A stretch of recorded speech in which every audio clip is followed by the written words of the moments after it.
Yes, alright. Nkulamusizaako nnyo mukwano gwange era gyesinza obbanga otuwuliriza webali kwekuumira ku Yugi Update TV. Kakati agava mu Democratic Republic of Congo byandibanga si birungi, ebyaba yeekera aba M23 ebyabwe si birungi. Oluvannyuma lw'e Belgium okuvaayo n'ebalabula yabawuuninze okubanga bagenda maaso n'okucontrollinga states mu Eastern Congo. Bagambye nti ekintu ekyo temukola kiri unacceptable, tekikkirizibwa. Mwandibanga mukoze ebirala byonna n'ebyo controllinga Eastern Congo tebigenda kubanga bikkirizibwa. Belgium wetuwevuddeyo n'erabula abayeekera bano aba M23. Oli ku Yugi Update TV gw'atannatweyungako kirira wansi waliwo ekigambo subscribe obe ng'otweyungako. Abali mu diaspora emitala y'amayanja mbatumiddeko nnyo. Tukimanyi bulungi nnyo mu ntandikwa y'omwaka guno abayeekera ba M23 movement baafuuka ekirala era batandika okukola obulumbaganyi ku ggwanga erya Democratic Republic of Congo.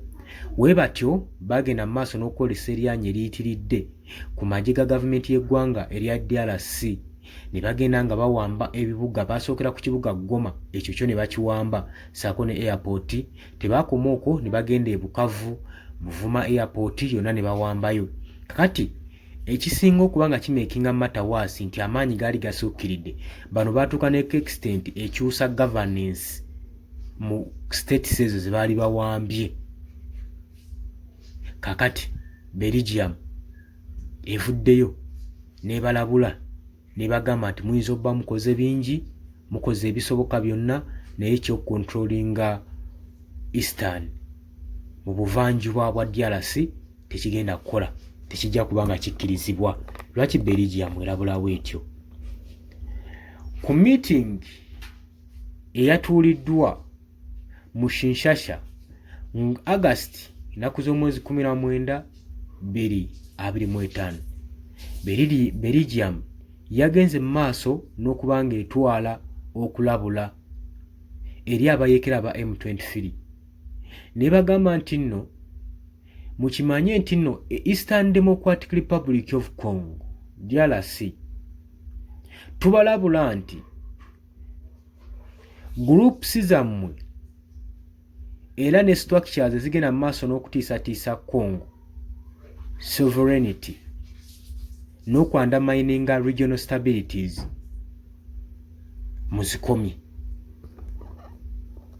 muzikomye embulaga. Oluvannyuma lwa tuhawa meeting eno meeting yabadde etuddemu ne president yennyini mwene owa DRC Felix Tshisekedi mu Kinshasa ku lunaku olwa Monday.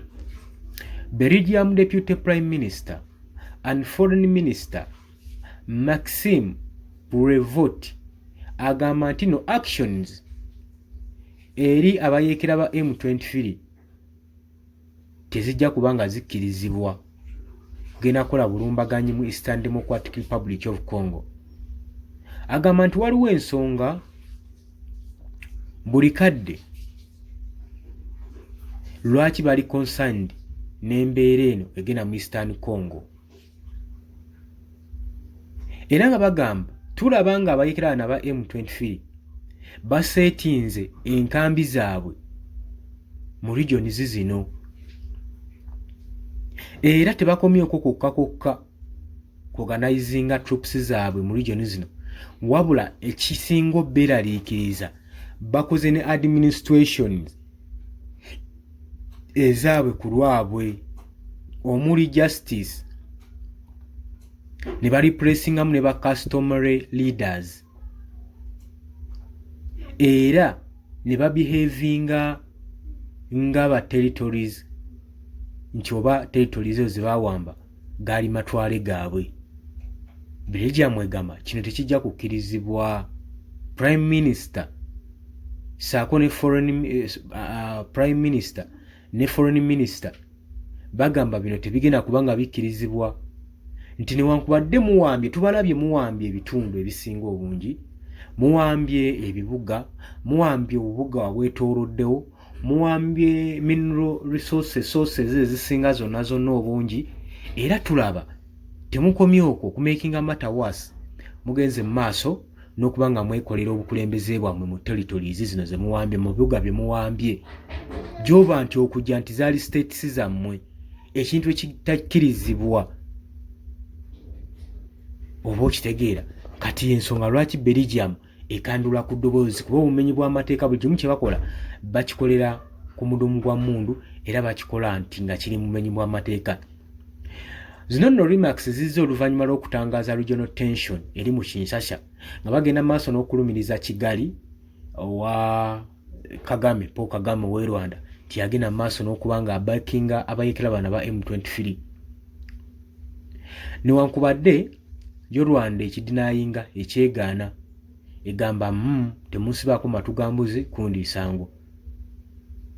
Newankubadde Rwanda gye buvuddeko ya suspendinga ba diplomatic relations ya suspendinga yagoba diplomatic relations ne Belgium tebakyalina nkolagana bana ababiri Belgium ne Rwanda baade tebalima kambugu wadde n'akamu kubanga Rwanda yali amaze okuba nga agoba ba diplomatic bonna mu ggwanga lye era ng'agamba nti criticism ezagenda maaso nga bagenda maaso n'okuba nga eggwanga lyabwe bagamba nti balisibako amatu g'embuzi okuliriisa engo. Balinamu obutakkaanya bwabwe awo mpolampola era twalaba n'okulaba nga nayo Belgium egenda maaso n'okuba nga eteekawo enkola ez'amaanyi envumbo ku ggwanga erya Rwanda.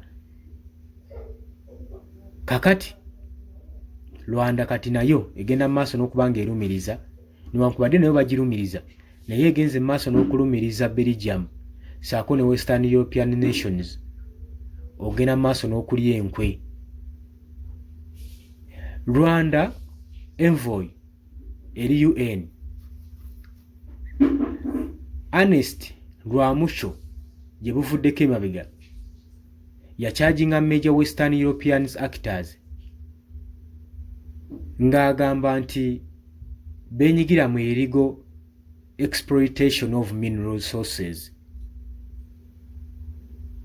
nti benyigira mu kikolwa ekyokufulumya mineral resources ekyali kimenya amateeka nga tekiri mu nkola nnungamu era ng'agamba newankubadde bagenda mu maaso n'otulumiriza nabo balina ebyabwe bibyagaliza nga bo era nga Paul Kagame agamba nti nange nasigala nga nnwanirira eggwanga lyange. Era yagenze maaso n'okupointinga Kamituga a gold mining town eri mu Southern Kivu provinces eyo Belgium Minerals de Grades Rakis Africans gyegenda maaso n'okuextractinga gold kyenkana okumala emyaka 67 bano gye babadde bajjanga gold nga tebannamutunda concession eyita mu Canada companies bano okuva mu 1997 newankubadde ebyasa bya mining Kamituga leero aga esigadde nga eringa underdeveloped ng'erina poor roads, limited infrastructures, kuliko bagamba nti eno tekumuyeko kukka wabula egenze maaso n'okuspreadinga obwavu poverty mu region. Agamba kino kiri ku golodi yekka mu Kamituga. Bagamba tetugezezaako wadde na kukwata ku diamonds ali mu Bugi Mai era nga bagamba omulimu gwabwe ku Diamond Capital okumuteeka ku mutindo gw'eggwanga lyonna naye nga tebadde tebannakikola.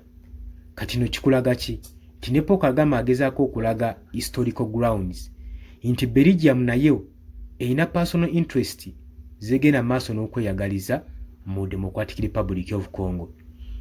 Era bakulaga historical engagements ezigenda maaso okuteekawo ekisiikirize nga zisiikiriza Belgium diplomacy mu ggwanga erya Democratic Republic of Congo. So Paul Kagame naye agamba newankubadde munsibaako amatu g'embuzi naye nammwe ebigendererwa byammwe birala. Obadde oli ku Yugi Updates TV k'osinzidde okuba ng'otuwuliriza, mbaagala nnyo, mweraba.